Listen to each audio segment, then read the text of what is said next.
Uniform civil code पर अब बड़ी चर्चा हो रही है कि सरकार यूनिफॉर्म सिविल कोड लाने के बारे में फिर से सोच रही है। बिल की तैयारी हो रही है, मीटिंग्स हो चुकी, 370 आप ले आए, राम मंदिर हो गया, सीएए हो गया, फार्मर्स पर आपने लाने की कोशिश की, ट्रिपल तलाक की, हर बार विरोध हुआ। लेकिन अभी यूनिफॉर्म सिविल कोड पर क्या स्टेटस है? देखिए, जो संविधान में जो प्रावधान है अनुच्छेद 44, उसमें क्लियरली लिखा है कि स्टेट को एंडेवर करना चाहिए, लोगों के लिए यूनिफॉर्म सिविल कोड लाना है। ये संविधान में कहा गया है। उसके तहत जो भी करना है वो तो करना है।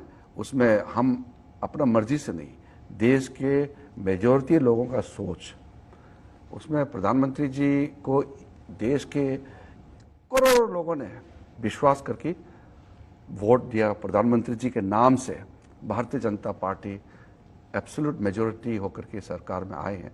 जो देश के लिए सही है वो तो कदम उठाएंगे। और ये विषय ऐसे कि मैं अभी आपके साथ बात करके घोषणा नहीं कर सकता हूँ, ज़्यादा कह नहीं सकता हूँ। बिना आपकी पोजीशन को खराब किए और आपको विवादों में डाले, क्या हम ये कह सकते हैं कि यूनिफॉर्म सिविल कोड आएगा और उस पर काम शुरू हो चुका है? आप लोगों को मालूम है हमारे सरकार का मंशा क्या है और सरकार क्या चाहते हैं और देश के लोग क्या चाहते हैं, तो उतना ही मैं कह सकता हूं। तो उसमें जो भी काम करना होगा वो तो समय पे तो होगा ही। सही समय क्या है? 2024 के चुनाव से पहले? तो आप ऐसे पूछेंगे तो वो तो फिर घोषणा ही हो जाएगा।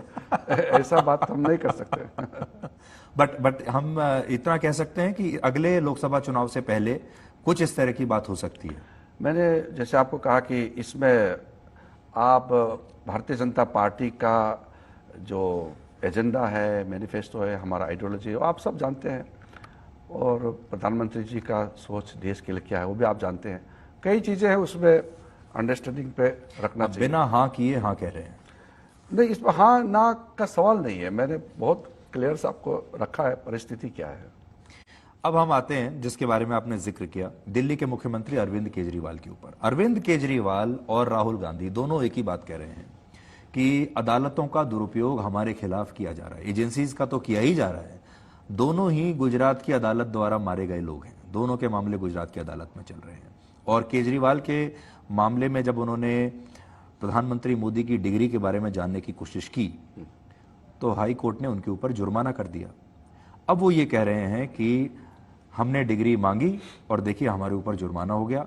देश में ये क्या हो रहा है? देश में कानून नाम की तो कोई चीज ही नहीं है। देखिए, देश कानून से चलता है, संविधान से चलता है। जहां जाके अगर आप अनाप शनाप गालियां देंगे, एक्शन तो वही होगा। अगर आप गुजरात में जाकर के इस तरह के गालियां देंगे, अनाप शनाप बातें करेंगे, तो गुजरात के जुरिस्डिक्शन का जो हाई कोर्ट है या जो लोअर कोर्ट है वही तो एक्शन होगा। जहां संबंधित केस है वही होगा।